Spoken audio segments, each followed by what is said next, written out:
Hi, this is Barry Bison, and I'm here to talk about Sumo Logic's reliability management feature, part of its observability solution. If you're running a modern application, whether that's a mobile app or a web page, what's the most important thing? Keep your customer. If you have extreme latency, if a page doesn't load within 5 seconds, you will lose that customer.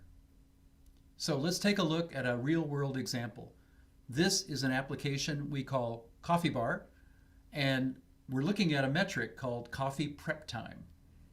In this case, this particular metric is being parsed out of logs, but it could come in from any kind of metrics framework.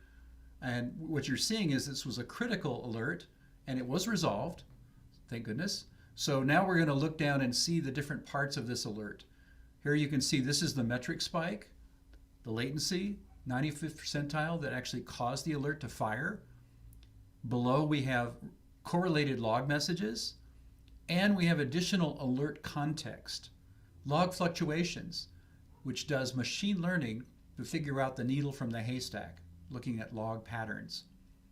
Finally, at the bottom, we have anomalies. These are resource anomalies that are based on the underlying Kubernetes infrastructure. If I go to the top right, I have a link to open my playbook. And the very first step is to assess the impact. And we do that using a service level objective. Let's click on the link for this metric to open the SLO page. Now we see against our 99% target, we're not doing very well. Less than 93% based on our current service level indicator. And if you look at the error budget, the service is degraded to the point where we really have nothing left. We can't afford another millisecond of performance this bad.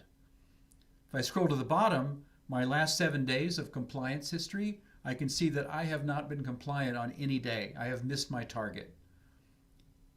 Now look at the red spikes here under event history. What I can do is drill in, and I can see that these are the particular time windows, each one of them 1 minute, in which we missed our target. How do I define these? Click on the top right. It takes us to the SLO definition. You can see I have a couple of SLOs defined here. Web page load latency. The context for this is on the right, where you can see the success criteria, the target, current SLI, and the error budget. If I click Edit, then we'll see how to create one of these.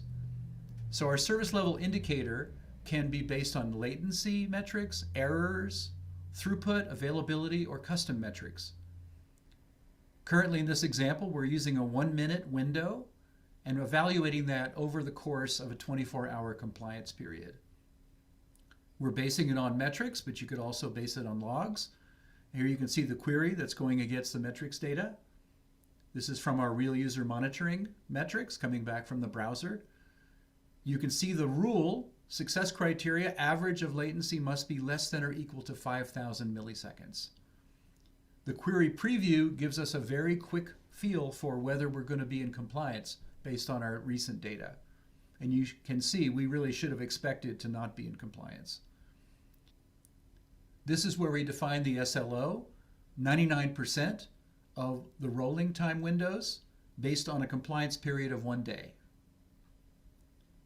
If I want to, I can click to save and create a monitor based on these exact criteria, or I could create a different monitor that has a more stringent level of service, like 99.5%, which would then allow me to get a leading indicator alerting me to take action before I'm out of compliance. Let's go back to our playbook and now look at step 2, which allows us to go to the top-down observability dashboard. This is where I can see across all of my applications, services, and infrastructure. A great place to do root cause analysis, forensic analysis, and troubleshooting. Thanks for listening. I hope you enjoy Illuminate.